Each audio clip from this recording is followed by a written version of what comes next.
Hello everyone and welcome to a new video in our IFS Cloud video series.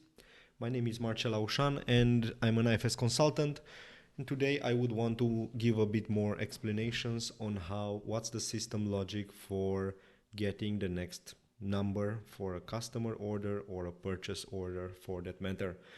You remember probably in the last video that I recorded, I walked you through the customer order creation and the quick delivery process with the quick order flow. And I mentioned that I will spend some more time on discussing what's the system logic for getting the next customer order number, getting the next purchase order number to be used by the system. If I go into the system, you see this is the order that we delivered and invoiced last time. And one thing that I mentioned is if we go into the order details here, a very important piece of data is this coordinator ID. Now, basically, this is the person that should be responsible ensuring that all the communication with the customer is kept up to date, and also the customer is informed about possible delays, about everything that is going on with this order. So basically we have someone that's responsible, and this is the coordinator. Now if I'm click on this coordinator, you will see I get to the page where these coordinators can be set up.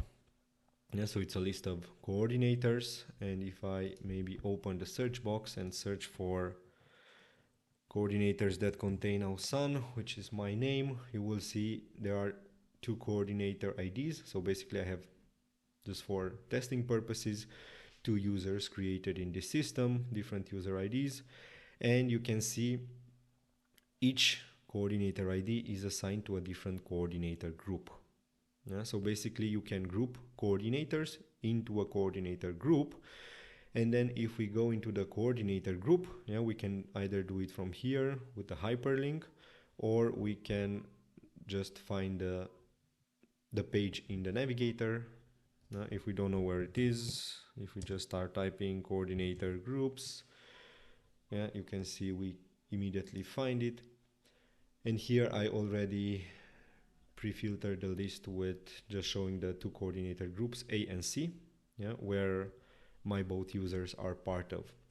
And very important here in this screen, it's where we can see how this logic works. So basically we can define coordinator groups, as many as we want. We can give them a description, and we can also say from which number the customer order should start. In this case I just said from 100,000. Also you have the option to say from which number the sales quotation should start. I put in 200,000.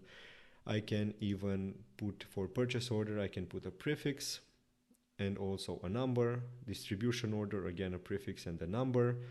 We will have separate videos on how to manage distribution order, for example, because this is quite interesting topic.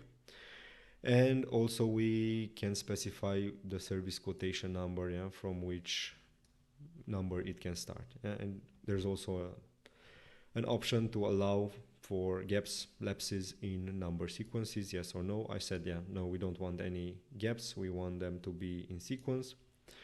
And basically the coordinator group ID, whenever you try to create something, you will see the coordinator group ID is just an alphanumeric character, but you can only put one character, or one number.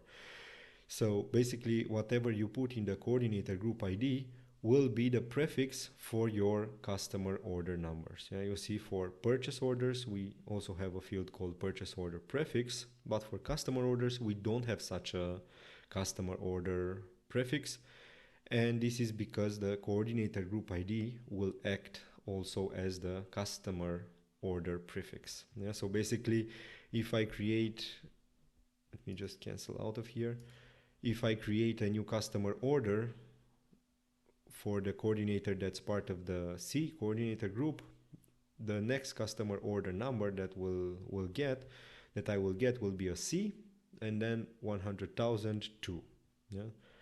The latest customer order number is visible here, And also if we look at the coordinator group A, we can see here we also started from 100,000, but we already have 138 orders in this system.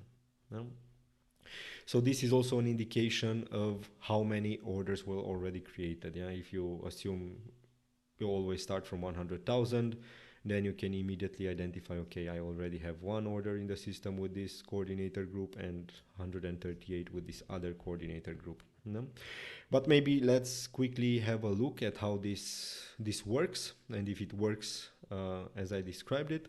Yeah, so just if I go back, we have a look at the two coordinator IDs. Yeah, one with a C, one with an A. So basically, let's go ahead and try to create two customer orders. Just save the header and see if we get a C followed by a number. So you should get C 100,002 and an A 100,139. Now let's see if this works as we expect. So we search for the page customer order by typing in the find page. I find my page customer order. I open it and now I try to create a new customer order by simply pressing the plus sign. I can even copy an existing order, but let's go ahead and create it from scratch. My site is the correct one, and then the customer I can pre-filter for Decathlon, start typing, and I can see my Decathlon customer.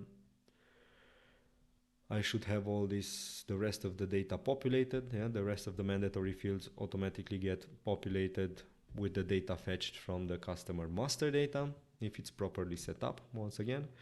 And then we just want to save. You see, coordinator ID is marcel.ausan, so this is part of the C coordinator group, and we should get an order number starting with C. So once I press save, then the system runs its logic, starting from the coordinator, looking at the different coordinator groups set up in the system, and yeah, here you see, now we got the correct number, C 100,002. Now let's just try and create another customer order, and let's just use the other coordinator, mausan ext. Yeah, you remember this coordinator ID is part of the A group. So there we should get an order number like A 100,139. Let's select the customer, Decathlon Germany. Again, we get all the data, mandatory data pre-populated, and we just save. And indeed, we have a new order created in the system, and it's order number A 100,139. Yeah? This would work similar for purchase order. Again, purchase order also has a coordinator ID.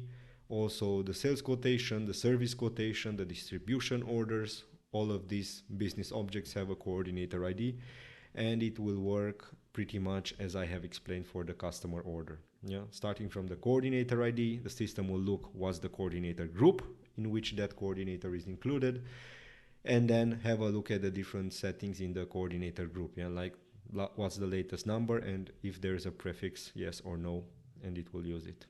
Yeah. Good, so this was all for this video. I hope you enjoyed it and you found some useful information on how order numbering, customer order, purchase order, sales quotation, service quotation works in IFS Cloud. Have a good rest of the day. Till next time. Bye.